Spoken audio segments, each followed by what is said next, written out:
Hey, salut à tous! Ici Rabdel, et on a encore beaucoup de boosters Teros à ouvrir, notamment ces 12 là, qui sont les 12 derniers de la première boîte.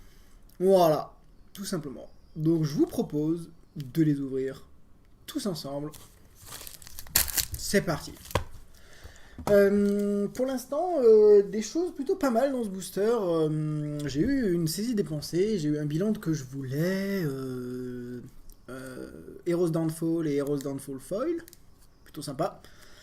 Donc, on va voir ce que nous suggère la suite. Un petit Purphoros. J'aimerais bien un petit Purphoros, un Xenagos, une Elspeth. Pour l'instant, je dois avoir tiré 2 mythiques. Donc je peux escompter en avoir...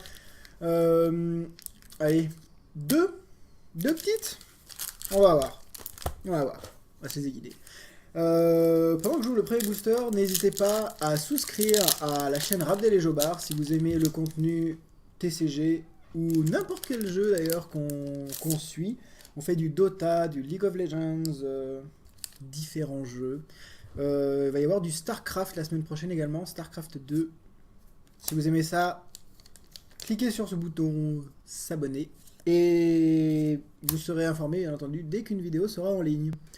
Et si vous avez des commentaires, n'hésitez pas à les poster également. On prend et on vous remercie d'avance. Et sur ce, à la grâce des dieux.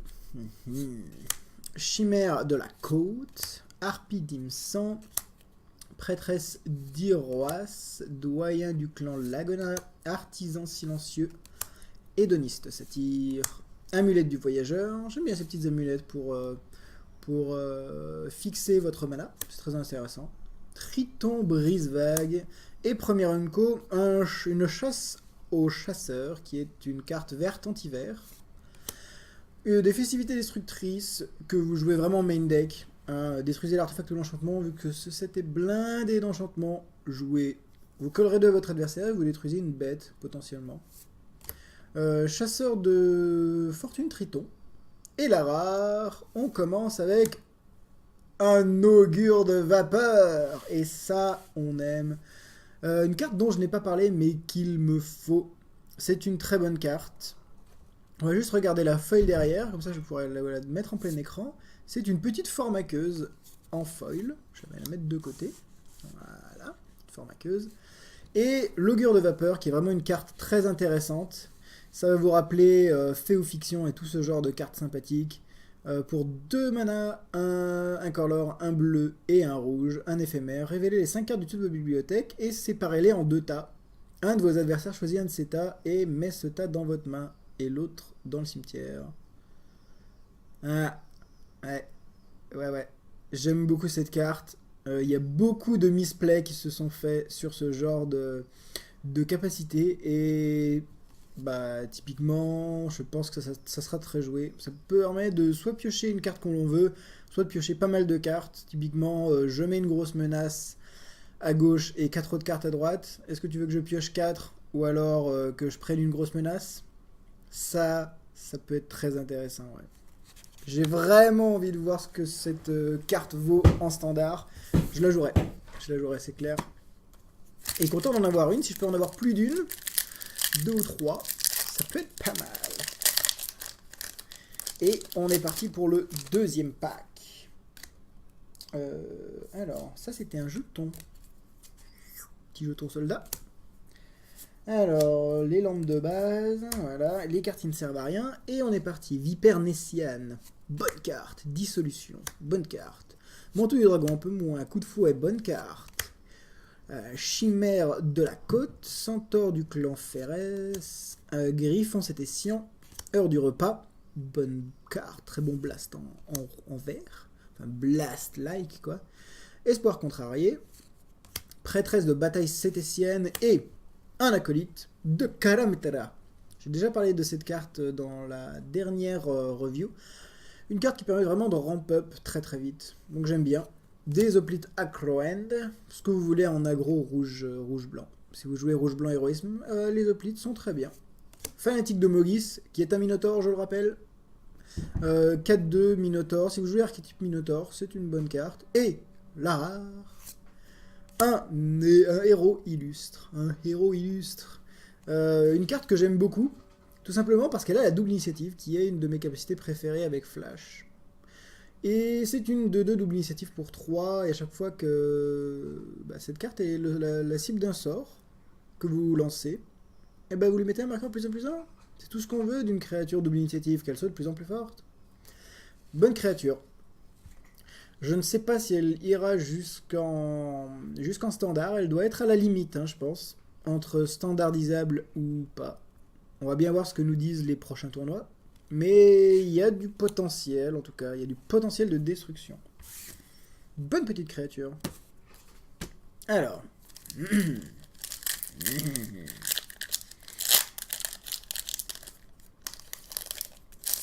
Troisième booster. Hop. Un marais. Et ensuite, on est reparti avec Perdu dans un labyrinthe, une lampade des cavernes, un croisé à Croen, un Pégase de cavalerie, un Triton crépitant, un favori d'Héliode, une secousse d'étincelles, un rayon de scission et un centaure reparu, une guerrière au cœur fidèle, et un chef de phalange. Sûrement une des meilleures unco du set, l'héroïque est juste fumée, vous mettez plus 1 plus 1 à toutes vos créatures. Elle est pas très chère, elle est 1-1, mais vous inquiétez pas, elle va monter. Et c'est une menace, c'est une petite menace vraiment monstrueuse, en limité. Chef de phalange, très bonne carte. Émissaire de Nylea, 3-3 piètes avec grâce. Fort aussi. Très très bonne petite créature. Donner plus 3 positivement en enchantement à une créature est vraiment très fort. Épreuve de Purphoros, une très très bonne épreuve qui blast à 3 quand elle est sacrifiée. Donc on aime. Et la rare, c'est un chant du cygne. Il n'y a pas de foil derrière, donc je vous montre ce petit chant du cygne, qui est une carte qui est vraiment très intéressante. Pour 1, en éphémère, vous contrez le sort d'enchantement d'éphémère ou de rituel ciblé. C'est fort. Et son contrôleur met sur le champ de bataille un de 2 bleu oiseau vol. Avec le vol. Ouais. C'est un petit prix à payer pour pouvoir contrer pour 1. Bon, pas une créature, pas un artefact, on est d'accord, mais contrer pour un éphémère ou un rituel, déjà, c'est fort. Donc, je pense que ça sera joué Chant du cygne. Ça pourrait aller jusqu'en limité même, hein. Contrer pour un éphémère ou un rituel, waouh, c'est fort, quoi, c'est vraiment fort. Les meilleurs comptes qu'on ait pour 1, c'est quoi? Annul qui contre un artefact et un enchantement. On a Force Spike qui contre à moins que l'autre paye 1. Là, on a un contre qui contre, quoi, qui compte vraiment. Donc, c'est pas mal. Alors, on en est au 4e booster. 4e booster, Agent des Horizons. Braconnier léonien. Turbulence. Croisé à Croen. Verdict divin. Très bonne carte. Vous devez connaître cette carte en limité. Encore une fois, hein, je l'ai déjà dit, mais je vous le redis. Coursier Nessian, une Sibylle, une Oréade fer de lance, une Érudite d'Atéros, une voleuse des rivages Triton, et un sauvetage dans le monde souterrain. Je pense que cette carte a vraiment un potentiel en limité. Il y a des trucs sympas à faire avec. Ramener une créature de son cimetière pour le prix d'en sacrifier une, par exemple en fin de tour, c'est vraiment pas en fin du tour adverse. C'est pas un prix à payer en fait. C'est juste vous ramener une bête sur le champ de bataille. Vous le voyez vraiment comme ça, c'est vraiment fort. Une victoire contre l'infâme. Alors c'est le détruisez l'anti-bête vraiment pas top du format. Ah non, c'est pas lui. Il y en a un autre qui est pas top. C'est le petit qui est pas top. Lui détruit une créature avec une force supérieure ou égale à 4. Regard 1 pour 6. C'est quand même cher. C'est jouable mais à la limite quand même. Il y a quand même 2 grosses bombes qui peuvent être contrôlées par cette carte, j'avoue. Un émissaire de Purphoros. Donc j'aime bien la capacité. Hein. La grâce est chère parce qu'elle est pour 7. Mais 3-3 qui ne peut être bloqué que par 2 créatures au plus. C'est toujours sympa. Et la rare. Un titan du feu éternel. Pour 6, une 5-6. Chaque humain gagne, payer un rouge engagé. Cette créature inflige un dégât à une cible créature au joueur. Ça peut être sympa pour topper une curve, par exemple, de rouge-blanc héroïsme. Pourquoi pas? Parce qu'en fait, le rouge blanc héroïsme est vraiment à base d'humains. Si vous regardez bien. Et ça top pas mal la curve.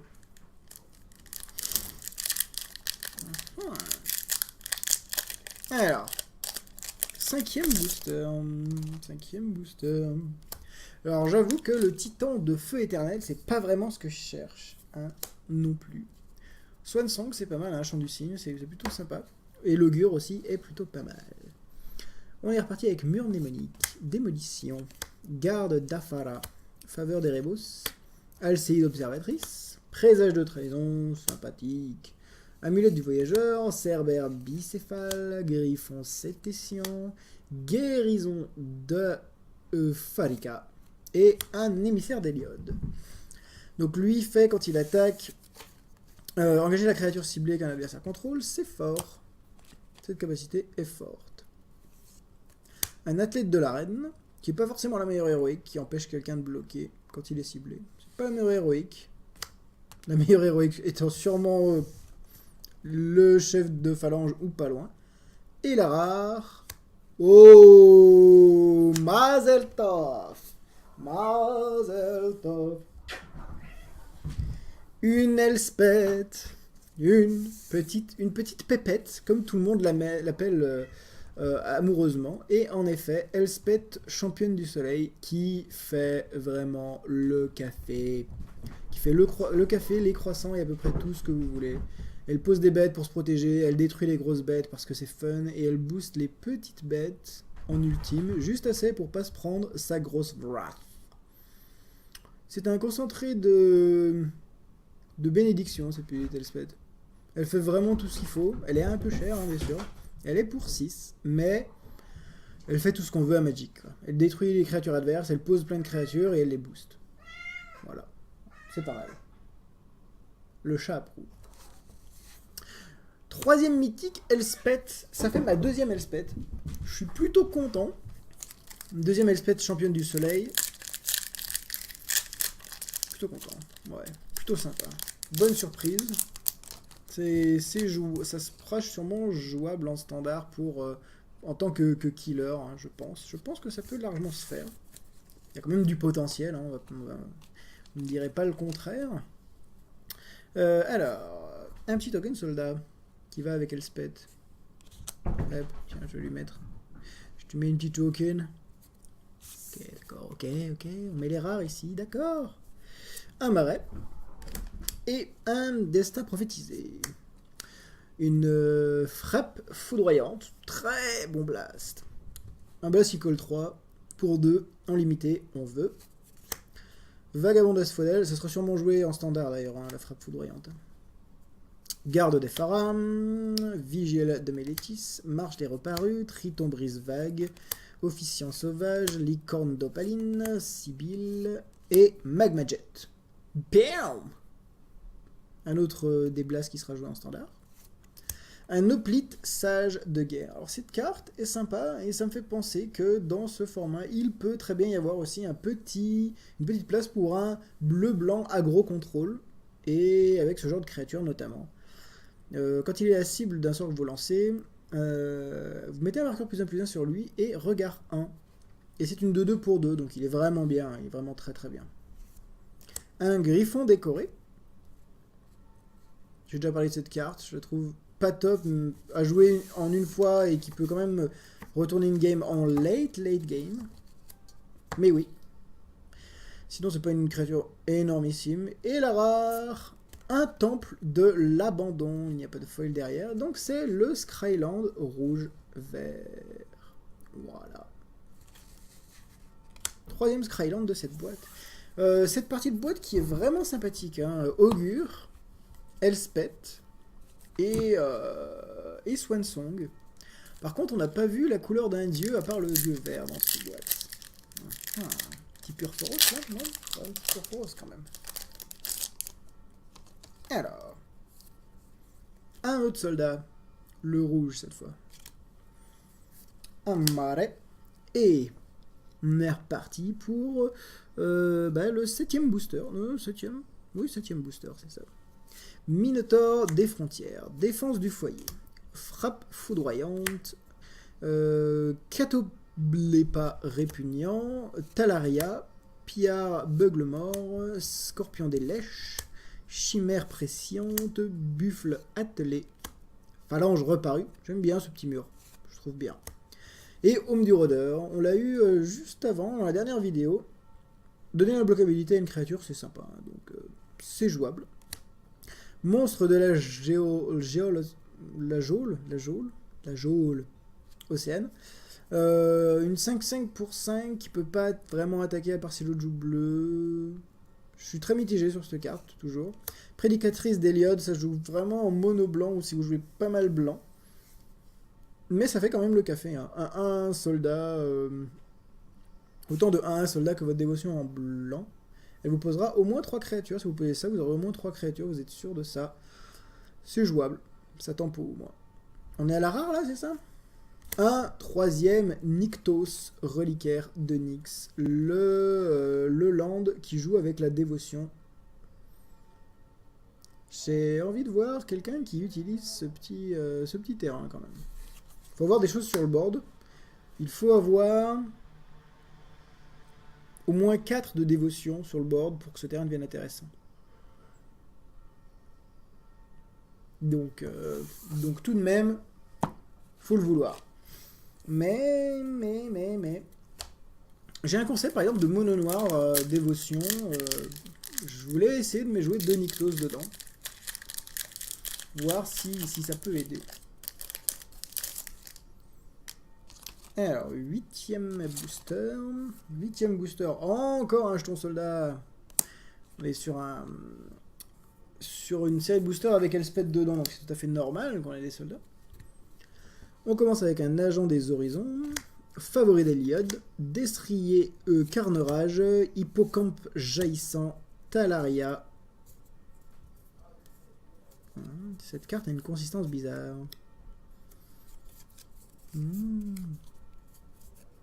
Cette carte a une consistance très bizarre. Talaria. Vent lacérateur, chimère presciente, gorgée de ciguë, Goliath Vulpix, et la première unco, une sentinelle du monde souterrain. Carte que j'ai déjà reviewée, qui est vraiment sympathique. 3-3 vol vigilance pour 5 qui peut régénérer. On aime. Un cerf bruni, une carte que vous prenez très rapidement en limité également, qui vous purge votre deck, qui vous ramp up. Très très forte carte. Et c'est une créature en plus. Donc vraiment fort. Maraudeur de Mogis, 2-2 pour 3. Quand il arrive sur le champ de bataille, donc vous donnez à autant de créatures que vous voulez, à autant de créatures que votre dévotion en noir, l'intimidation et la célérité. Donc c'est une très bonne petite carte dont le coût n'est pas surestimé. Donc j'aime bien. J'aime beaucoup. Et la rare. Ouh, j'ai cru que c'était Purphoros lui-même, mais non. C'est seulement son marteau et la pleine foil derrière. Marteau du Purphoros qui est sûrement une des moins bonnes armes légendaires. Ça doit être mon 3ème, je pense. Les créatures que vous contrôlez gagnent la célérité et payez 3, engagez, sacrifiez un terrain. Mettez sur le champ de bataille un 3-3 créature, artefact, enchantement, histoire de se faire contrôler. Hein. Créature, artefact, enchantement. Golem. Ça pond des créatures, mais tout de même. On a un petit terrain foil tout de même. Et le petit plaine foil. Je vais commencer à pouvoir jouer tous mes tournois avec que des terrains foil. Alors. Il nous reste 4 boosters. 9ème booster. Une petite saisie dépensée en plus. On a eu combien de mythiques actuellement? On doit avoir eu 3 ou 4 mythiques. Une petite mythique en plus, ça pourrait être pas mal. Alors, un marchand gris d'asphodèle, un cyclope irascible, un pégase de cavalerie, une présence de Nilea, un vagabond d'asphodèle, une vitesse du messager, lire dans les eaux, satyre voyageur, buffle attelé et rapace forgé. En tant qu'unco. J'aime bien cette petite créature. Elle est vraiment jouable dans n'importe quel format, n'importe quelle couleur, n'importe quel deck en fait. Et de 1 vol initiative, c'est comme fort. L'initiative étant une très bonne capacité selon moi, vraiment très puissante. C'est une bonne carte. Manœuvre du Suriner, donc le spell qui cible 2 créatures Unco en noir, qui donne plus 1/+1 lifelink. Très bonne carte également, un peu chère mais bonne. Un chroniqueur du héros qui est à jouer dans le deck héroïque, dans les decks héroïques blanc-vert, si vous lancez sur cet archétype, qui est sympa. Et je crois que c'est la rare là. Un chaman rage 100. Alors, ça il faut que j'en parle. Je crois que j'ai une petite foil derrière, donc je vais juste la révéler. Un hoplite Acroen. Alors, je vais parler un petit peu du chaman rage 100 quand même, c'est la première fois qu'on le voit, je crois. Pour 3, une 2-3 Minotaur chaman piétinement. Et les autres créatures Minotaur que vous contrôlez gagnent +1/+1 et ont le piétinement. Donc c'est vraiment la carte qui vous dit part sur le deck Minotaur. Donc typiquement, si vous avez cette carte en first pick, vous allez jouer rouge-noir avec les meneurs de guerre du clan Krama, Et donc Shaman Rage 100, des Minotaurs, n'oubliez pas, donc il y a les 2-2 qui deviennent 4-2, qui ont la célérité. Dès qu'ils quand ils arrivent en jeu, ils sont 4-2. Vous avez des 4-3, vous avez les 2-3 pour 2 qui sont très bien parce que vous allez jouer rouge-noir et qui peuvent régénérer. Ils sont très très bons. Il y a plein de Minotaurs sympas à jouer, il y a les 2-3 en noir tout simple.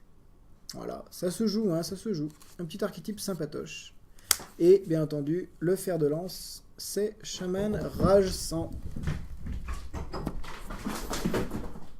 Ces chats sont fous. Ce chat vient de grimper à peu près 3 mètres en 1 seconde et demie. Hein? Come on! 10e booster. Il nous en reste donc 2 après celui-là. Et il vient de les redescendre aussi vite. Hop! On est reparti avec... J'ai enlevé... Je sais pas si j'ai enlevé les choses derrière. Donc je vais pas le faire, j'ai pas envie de me spoiler. Faveur d'Erebos. Alcéide Observatrice. Présage de trahison. Destin prophétisé. Frappe foudroyante. Très bonne commune. Vagabond asphodèle. Cavalier au destrier ailé. Une des meilleures héroïques à jouer en limité. Lire dans les eaux. Scorpion des lèches. Gorgée de ciguë. Une épreuve de Tassa. Donc cette épreuve fait piocher 2 cartes. Très fort. Très très fort. Un émissaire de Tassa. Ok, donc c'est un booster Tassa. Donc j'ai peut-être une Tassa au fond. Hein. +3/+3 ou une 3/3 quand elle colle des dégâts. Ou piocher. C'est fort. C'est très très fort. Il y a marqué piocher, donc c'est fort. Ouh, 3e Unco bleu. Est-ce qu'on va avoir un booster full bleu? Revanche de la déesse de la mer. Et la rare, c'est un Colosse Dakros. Donc non, ce ne sera pas un booster full bleu. Le Colosse Dakros, qui pour 8 est 10-10 défenseur indestructible. Vous pouvez lui mettre une monstruosité 10 pour 10, histoire de... Et tant que ce bébé est monstrueux, il a le piétinement et peut attaquer comme s'il n'avait pas le défenseur. Donc en gros, c'est soit une 10-10 défenseur, soit une 20-20 piétinement indestructible. Ça ne m'étonnerait pas de voir des decks vert ramp-up sur Colosse Dakros. Mais ça ne m'étonnerait vraiment pas. Et ça serait vraiment fort. Ouais, je veux voir ces decks qui ramp-up sur Colosse Dakros. Stylé. Après, dans les decks contrôle, il y a quand même plein de trucs hein, dans le format pour contrôler. Mais bon, avoir une 20-20 piétinement, c'est un moyen de tuer votre adversaire, j'avoue. Il nous reste 2 boosters. Il nous reste 2 boosters. 2 petits boosters. On va commencer par... Alors, ayant vraiment envie d'un Erebos, je vais le garder pour la fin. Parce que c'est vraiment Erebos que j'ai envie de tenter de jouer en standard. J'ai un concept. Je vais donc ouvrir Purphoros en premier. Hop. Et dans ce petit booster, l'avant-dernier, mise au point, c'est bon. Garde des Pharas, Vigile de Mélétis, Marche des Reparus, Minotaure des Frontières, Défense du Foyer, Frappe Foudroyante, Voleuse des Rivages Triton, Heure du Repas, Phalange Reparue, Déferlement Sauvage, une épreuve de Nilea, bonne carte, hein, c'est une épreuve. Un géant lithochoc. Un hoplite sage de guerre. Et la rare, c'est un don d'immortalité. Don d'immortalité, c'est une carte très intéressante qui, en fait, permet vraiment de rendre une créature quasiment immortelle. Quand la créature enchantée meurt, vous la renvoyez sur le champ de bataille, déjà. Et ensuite, vous renvoyez le don d'immortalité attaché à cette créature au début de la prochaine étape de fin. Donc en fait, il faut arriver à tuer une créature 2 fois pour vraiment tuer le don d'immortalité. C'est fort, c'est très fort. J'aime beaucoup. Il y a beaucoup de joueurs qui l'ont joué en limité et j'ai vu plein d'effets très intéressants en fait jouer avec don d'immortalité. Imaginez don d'immortalité sur la grosse cavalière mythique. Elle meurt, vous exilez un permanent, vous la renvoyez sur le champ de bataille, elle exile un deuxième permanent et elle est encore immortelle. Je vous fais pas de dessin, hein, c'est juste complètement monstrueux.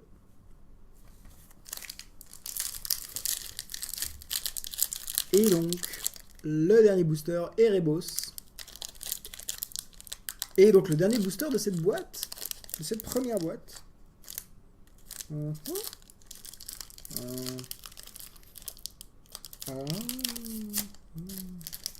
La colle qui aurait... Non, ça va. J'ai cru que la colle, elle avait un peu débordé sur les cartes, mais non, ça va.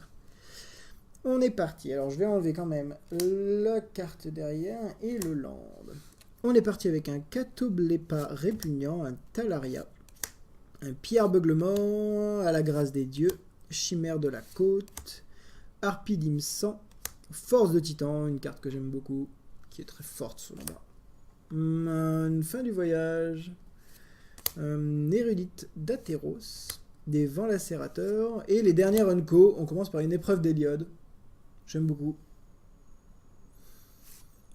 Une prédicatrice d'Héliode. Une leçon des guerriers. Et la dernière rare, Sora, un champion du labyrinthe. Et on n'a pas de folle derrière, donc ce sera la dernière carte que nous révélerons de cette boîte. Le champion du labyrinthe, à chaque fois que donc il est la cible d'un sort que vous lancez, vous collez 2 où vous voulez. Pour 4, 2-2. Il est fort, il est largement jouable, hein, bien entendu, en limité. C'est une créature qui ne peut pas vraiment se protéger, mais en fait c'est une créature qui attire les anti-bêtes, mais vraiment. Donc voilà, si vous la jouez typiquement, elle prendra un anti-bête ou fera le café. Si elle prend un anti-bête, elle laissera donc vos gros tons qui sont derrière un peu plus safe. Et voilà, je vous souhaite juste de pouvoir activer son héroïque 1 ou 2 fois quand même, parce que c'est assez fumé. Si vous le jouez en rouge-blanc héroïque, jouez à la grâce des dieux pour le protéger. Et coller 2. C'est pas mal. Donc, dans cette petite série de cartes, nous aurons eu Champion du Labyrinthe, Don d'immortalité, Colosse d'Akros, Shaman Rage 100, Hoplite Acroen, Marteau de Purphoros, une Pleine Foil, un Nyktos Reliquaire de Nyx, un Temple de l'Abandon, une Pépette, Championne du Soleil, un Titan du Feu Éternel, Swan Song, un héros illustre, une augure ou un augure de vapeur, et une petite formaqueuse foil. Voilà. J'espère que cette ouverture de la première boîte Theros vous a plu. Il me reste encore quelques boosters, hein, une boîte complète à ouvrir. Je vais ouvrir ça tranquillement toute la semaine. Hop. On va vous montrer un petit peu tous les poules, notamment la pépette qui est là. Voilà. Donc, si vous avez aimé cette vidéo, sachez qu'il y en aura plein du même style à l'avenir. Donc, n'hésitez pas à souscrire. Si vous avez des commentaires, n'hésitez pas à les poster. On vous remercie d'avance. Et puis voilà, en attendant la prochaine vidéo, j'espère que vous aurez plein de poules intéressantes dans vos boosters. Et que vous amuserez avec Magic the Gathering. Tout simplement. Voilà. C'était Rabdel pour la chaîne Rabdel et Jobard. Signing out. Hey, salut à tous! Ici Rabdel. Et on a encore beaucoup de boosters Teros à ouvrir.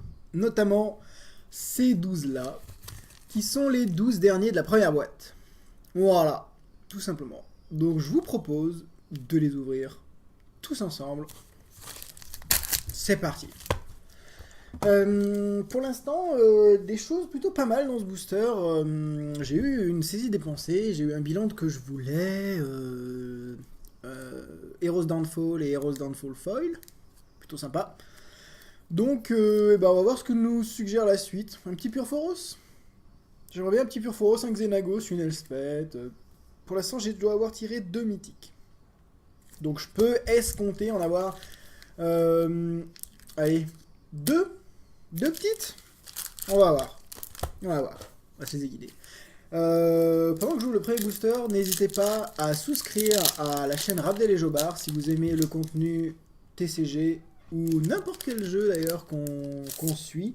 On fait du Dota, du League of Legends, différents jeux. Il va y avoir du StarCraft la semaine prochaine également, StarCraft 2.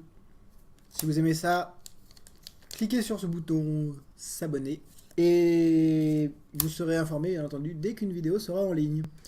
Et si vous avez des commentaires, n'hésitez pas à les poster également. On prend et on vous remercie d'avance. Et sur ce, à la grâce des dieux. Chimère de la côte, Harpie d'Imsan, Prêtresse d'Iroas, Doyen du clan Lagona, Artisan silencieux, Hédoniste satyre, Amulette du voyageur. J'aime bien ces petites amulettes pour fixer votre mana, c'est très intéressant. Triton brise-vague. Et première unco, une chasse au chasseur, qui est une carte verte anti-vert. Des festivités destructrices, que vous jouez vraiment main deck. Détruisez l'artefact ou l'enchantement, vu que ce set est blindé d'enchantement. Jouez. Vous collerez de votre adversaire et vous détruisez une bête, potentiellement. Chasseur de fortune Triton. Et la rare, on commence avec un augure de vapeur. Et ça, on aime. Une carte dont je n'ai pas parlé, mais qu'il me faut. C'est une très bonne carte. On va juste regarder la feuille derrière, comme ça je pourrais la mettre en plein écran. C'est une petite formaqueuse en foil. Je vais la mettre de côté. Voilà, formaqueuse. Et l'augure de vapeur, qui est vraiment une carte très intéressante. Ça va vous rappeler fait ou fiction et tout ce genre de cartes sympathiques. Pour 2 mana, un color, un bleu et un rouge, un éphémère. Révélez les 5 cartes du dessus de votre bibliothèque et séparez-les en 2 tas. Un de vos adversaires choisit un de ces tas et met ce tas dans votre main et l'autre dans le cimetière. Ah, ouais. J'aime beaucoup cette carte. Il y a beaucoup de misplays qui se sont faits sur ce genre de capacité et... typiquement, je pense que ça sera très joué. Ça permet de soit piocher une carte qu'on veut, soit de piocher pas mal de cartes. Typiquement, je mets une grosse menace à gauche et 4 autres cartes à droite. Est-ce que tu veux que je pioche 4 ou alors que je prenne une grosse menace? Ça peut être très intéressant, ouais. J'ai vraiment